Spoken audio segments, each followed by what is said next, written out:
Welcome to your Daily 5 for Monday, June 5th, 2023.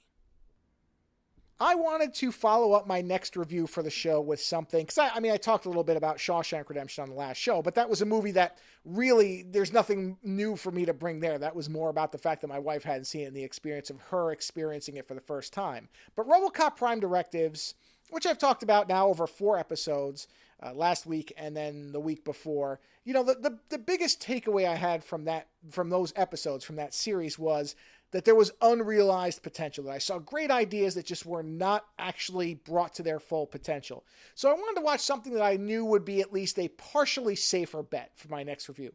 And I'd heard about 1981's Road Games for a while. It's an exploitation film starring Stacy Keach and they say starring Jamie Lee Curtis, and that's sort of true, but this is really Stacy Keach's movie. Jamie Lee Curtis is in it, but she's not in it a whole bunch of times. She's in it for a good chunk in the middle, and then she pops up again at the end. But honestly, this is the Stacy Keach show. He is really carrying the whole movie, although it is a very well-written movie because the dialogue is fantastic.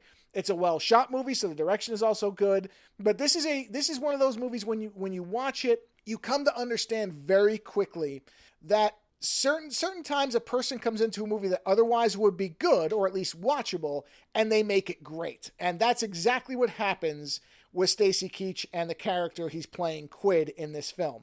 Would the film still be good without him, with the writing being the same and the direction the same? Yeah, it still would have been good. But there's something that he brings to it. He is just so instantly likable within 10 to 15 minutes. His character, I knew I was finishing this movie even if it went off the rails, even if it became really terrible. I knew that he was going to be a character I'd want to follow to the end of the film. And fortunately, the movie is solid the whole way through, and he's great the whole way through. Again, just to point out that there's 2 writers, I believe, for the movie. The dialogue scenes, some of them are just fantastic, but just the way this character is constructed, again, you just like him instantly. He's one of those types. I kept thinking of Harrison Ford in Star Wars, the Han Solo character, where you just instantly get this character and you know what he's like and you like him. And that's what Stacy Keach is with the Quid character. The movie itself, again, well-directed, well-written, so it's certainly not as if he's the only good thing in it, but I don't know.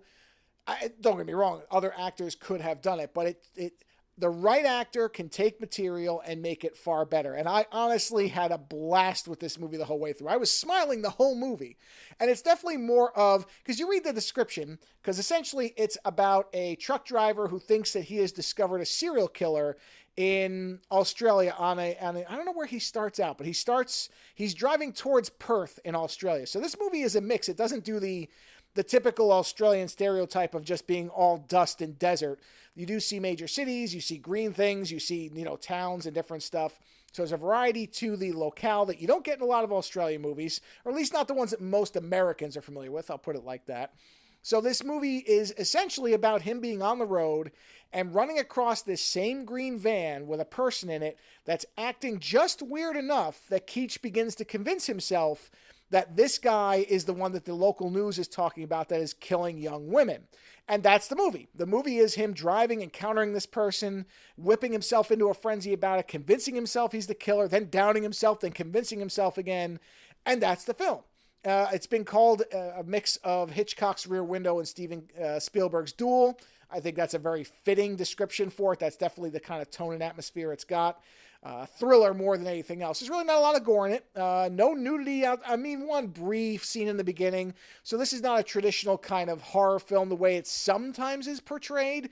This is far more of a thriller, a Hitchcockian thriller, I think is the right way to put it. Phenomenal movie. I love this movie from beginning to end. Again, mostly because Keach's character so instantly cements you as being invested in him that everything else then is automatically kind of lumped in with that. But it's also a well-told story, well-directed, well-written. Really nothing I can say bad about it. Jerry Goldsmith does the music, so a good soundtrack. Everybody in it is good. It's just simply a fun, well-made movie. And the best part is, because this is rare with movies that I really like this much, you can watch this thing for free just about everywhere. Plex has it, Tubi has it, Freevee has it. It's all over. So I'm going to link to the IMDb page because that has all the watch options. But because this one is so easy to watch for free, if you've never seen it, you should seek it out. 1981's Road Games, great movie. Go have a good time with it. Later.